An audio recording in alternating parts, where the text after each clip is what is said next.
Halloween. It's a night of costumes, candy, and creeping shadows. A night where our neighborhoods come alive. Or maybe, just maybe, where something darker sits beneath the mask. Tonight, we're not talking about legends. We're not talking about ghosts. We're not talking about urban myths. No, we're going to talk about a real Halloween horror story.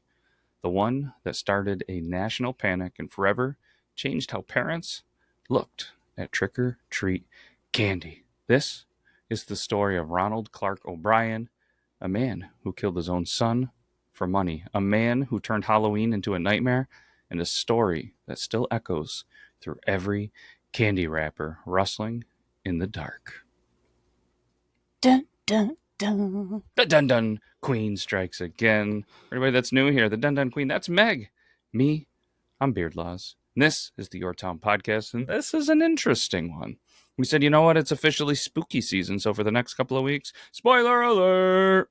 You're going to get some spooky Halloween-style ones, and this one's interesting. This is one that I hadn't heard of. Have you?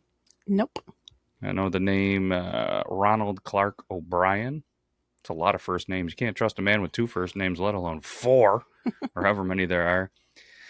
This one's disgusting, and listener and viewer discretion is advised, because in these podcasts, yes, sometimes when you're doing some true crime stuff, well, there's some nasty things that happen. We church it up, right? Yeah. We clean it up. We don't tell all the gross details, but there is some stuff that does happen in these, and yeah. So what's up, Meg? Before we jump into this, how's things? We're sipping our coffee. We had a little bit of a brekkie date. Things are good. Checked out the Bagory, a.k.a. what is it, Parker Bros? Park Brothers. Parker Brothers? I think it says bros for brothers, yeah. Is it Parker or just a Park? I think it's Parker. It's just Park. I think it's Parker. Isn't it? Because isn't it the Parkers that do the maple syrup around? I don't know. Well, you have a phone. Okay, Check it out. I will No, do I'm the curious. Google search. Do the Googles. And while you're doing the Googles, nice little thing. We drop the kid off to a basketball camp every weekend. Like a clinic. We decided to support local. We've been going to this place for the last 5 weeks. Delicious coffee. I got a maple something coffee. What you got? This just in. Dun, dun, dun? It's just Park. Ah! All right, chalk it up. Wait, Meg's right for the first time. Wait, say that one more time. Mm-hmm. Say it again. Sorry, I was drinking coffee. What would you just say? What was that? Meg's right for the first time. Not the first time. All right. Just be clear about that. Let's be clear about it. Yes, honey, you are correct. Thanks. Because we don't want a true crime about the Yore Town Podcast hitting here, where poisoned coffee from arsenic that doesn't have taste or smell. But our water has taste and smell. That's a whole different topic. Let's jump into this. For anybody, we got a new water softener, and we've been drinking softened water for the first time pretty much my entire life. It's different. It's not that bad. It's not that good. It's not that bad. I'll head back to the 70s. Yeah. The last time probably the water was softened in this house. We're going to head back, obviously. It's October 31st, 1974. Deer Park, Texas. Ever been? Nope. Wonder where do you think Deer Park is in I've Texas? never been to Texas. Ever? Never, ever. Ever? Ever. I was born in Texas, but I haven't been back. Deer Park, Texas, for anybody that was wondering, pulling up the Google Maps, is near Houston area. It's in the Houston area, closest to Houston, which is pretty much near Louisiana. Right near Galveston, Sugar Land, by the Gulf of whatever they go by these days. It's a quiet suburb, as we just mentioned, just outside of Houston, neighborhoods full of young families. Porch lights, they're glowing orange, Meg. And the smell of pumpkin, the smell of candles, the smell of cinnamon, the smell of fall is filling the air. I'm assuming it's the same kind of smell of the air in Texas as it is up here. Again, we've never been, but Halloween's Halloween, fall's fall, right? Yeah. Probably a bit warmer there. I don't know. It's like 80 here. True. You Not know? at night, though. But in 1974, there wasn't global warming. Anyways, Ronald O'Bryan, everybody thought was just a regular dad, at least on the surface. He worked as an optician. He sang in his local church choir. He was known as just a friendly, mild-mannered guy. But behind that smile, Meg, his life was crumbling. He was drowning in debt. He had more than $100,000 worth, and he was struggling to hold down jobs. What is an optician? Is it an eye? Optician? That's what I was thinking. An optician is an eye care tech who dispenses and fits vision correcting devices. So he's the guy that fixes the glasses, fits the glasses. So the doctor would be the optometrist. Yep. So he's just working there. Okay. Look at that educational show. Struggling to hold it down. His wife, Daynene. How would you say it? Daynene. Danini? Daynene. Daynene? Daynene. You're right, Meg. That's twice today. Thanks. So the wife was just doing what she could do to try to help out. Ronald, he was starting to get desperate. And unfortunately, when desperation mixes with greed, something sinister often brews. That Halloween night, Ronald took his 2 kids, 8-year-old Timothy, 5-year-old Elizabeth, trick-or-treating in their neighborhood. Normal little Halloween, people thought. They were joining with some friends, Jim Bates and his 2 kids. The night seemed perfectly normal. Kids running door to door, yelling, what, Meg? Trick or treat. Smell my feet. Give me something good to eat. Do people still do that? Yeah. Why do people want them to smell their feet? Because that's the trick part of it. Nobody comes out to our house for trick or treat. We live in the middle of nowhere, and I'm all right with it. Yeah. Plastic pumpkins, filling with candy. But old Ronald, Meg, that son of a gun had a different plan.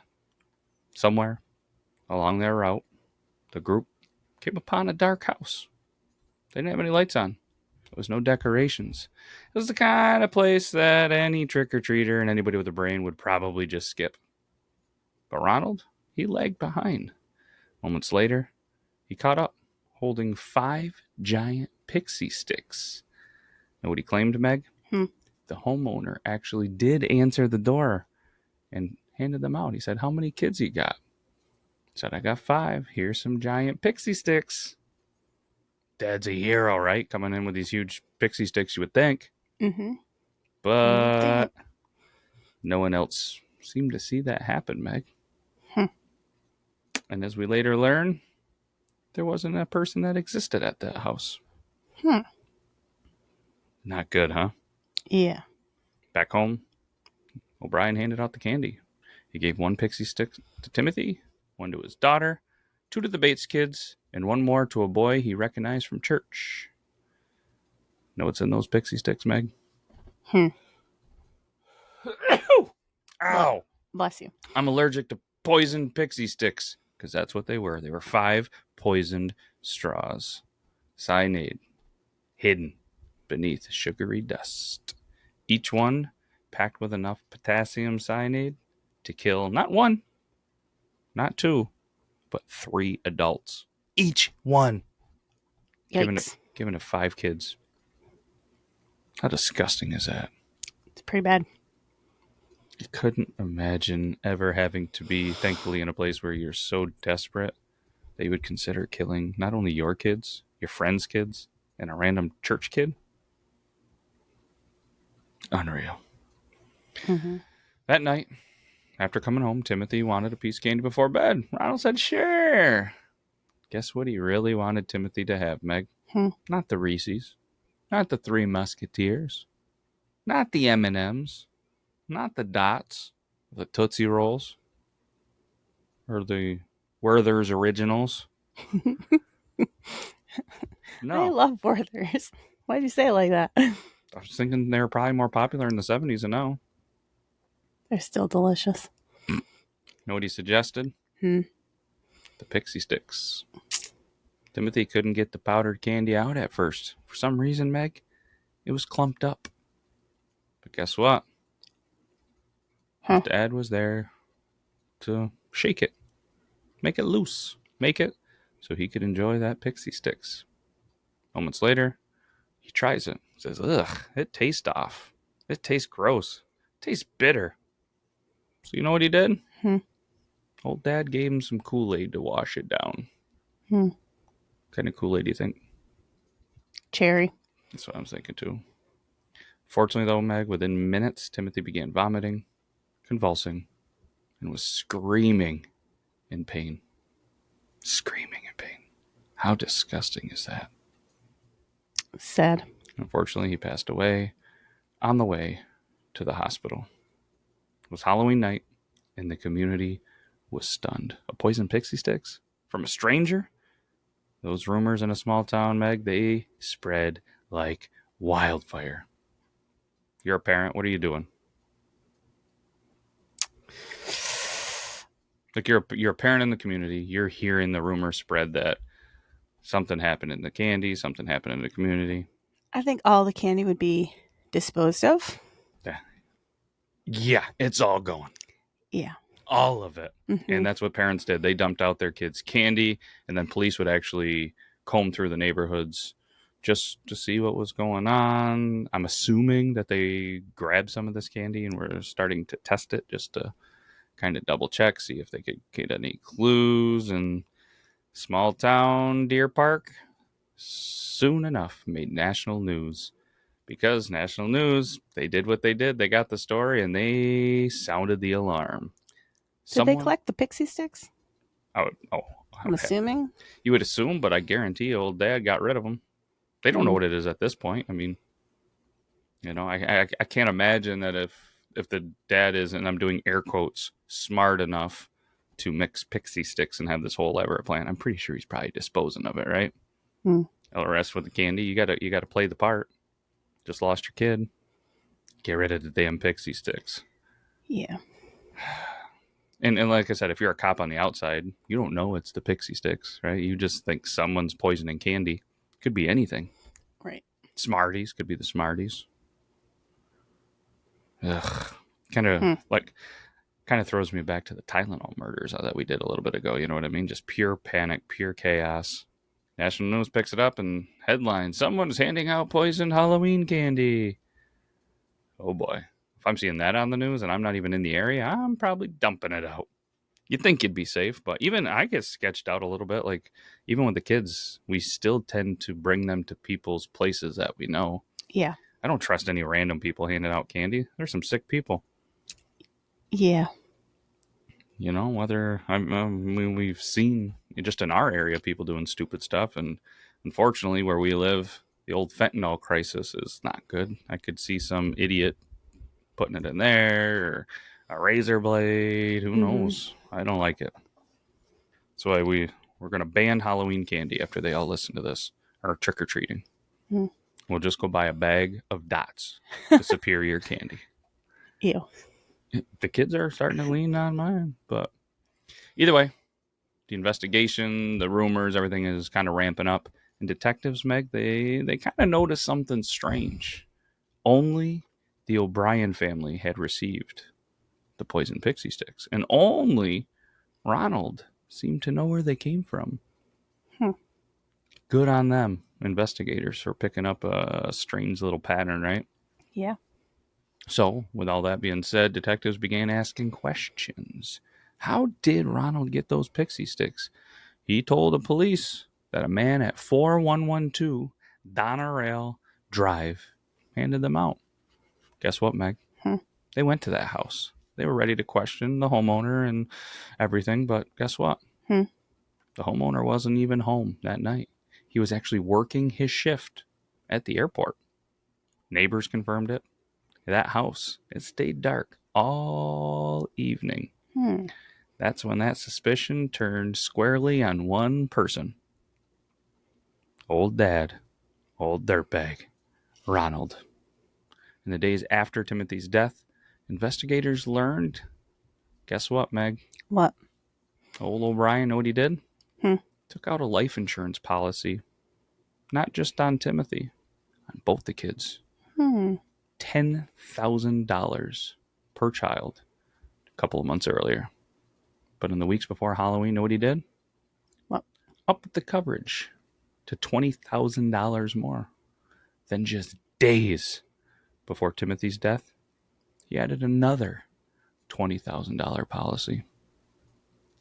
If you're not great at math, $60,000 is what he was willing. That's the price that he put to kill and murder his own kids.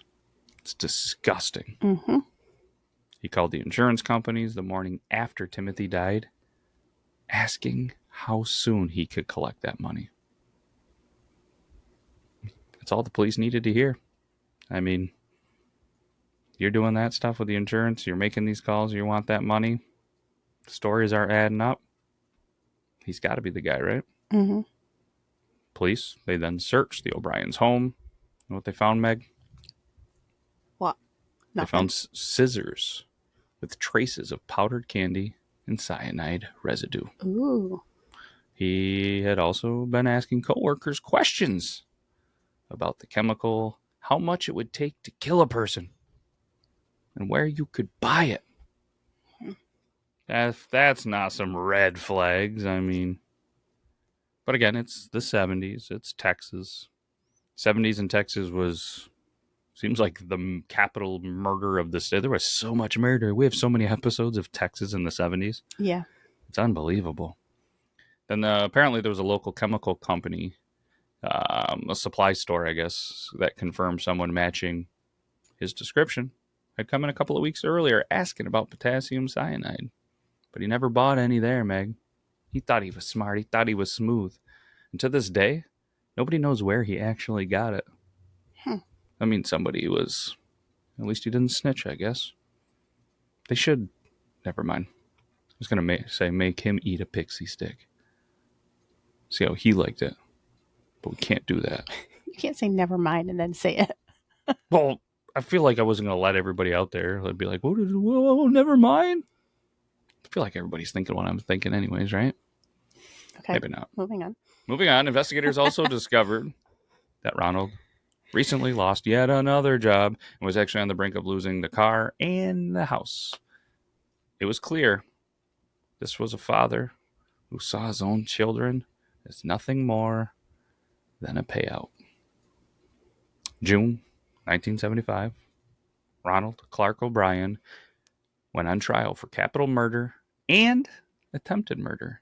The prosecution called him a cold and calculating killer who had plotted the murder for months. The defense obviously tried to claim that a stranger must have just poisoned the candy, Meg. Ronald was just another victim of circumstance. Not buying it. No, you dirty defense lawyers. I know you got a job to do, but get out of here. The evidence was overwhelming. Thankfully, the insurance policies, the cyanide traces, and the fabricated story about the house. But the most damning part, Meg, every child given a Pixie stick had been handpicked by O'Brien. All people close enough to make his act seem random, but not so close that the trail pointed directly to him. Guess how long they deliberated, Meg? Less than an hour. You know what they found him? Guilty. Know what his sentence was? Death. Don't mess around in Texas. If you're going to play the fiddle in the band, the lead guitar, he might even be a Louisiana man, which is pretty close to Deer Park. Ronald O'Bryan was nicknamed the Candy Man and the man who killed Halloween. He, throughout it all, maintained his innocence until the end, claiming that an unknown boogeyman was still out there. Nobody believed him. He was executed by lethal injection March 31st, 1984, almost a decade after killing his son. Outside the prison that night, protesters gathered with signs reading "Trick or Treat" and "Give him his candy." See? They thought the same thing. It was a little bit grim, but it was kind of fitting, right? Yeah. The case of Ronald O'Bryan, it changed Halloween forever. After his arrest, parents across America started checking every candy wrapper, inspecting every apple, checking every chocolate bar. Remember they used to give out apples? Remember that? Mm-hmm. And oranges. We got oranges. Yeah, I guess that. Do they do that anymore? Interesting. I probably feel a little safer. Those dentists, though, they're not wanting them apples and oranges, are they? But then you got the urban legends about razor blades and apples and poison treats. They exploded in the media, though almost none of these stories were actually ever proven. Probably Big Candy out there is paying off the news to make the panic spread. Ironically, though, this one, the only verified case of Halloween candy poisoning. It didn't come from a stranger. It came from a father. The man behind the mask wasn't a monster in the shadows. He was a man next door. Ugh.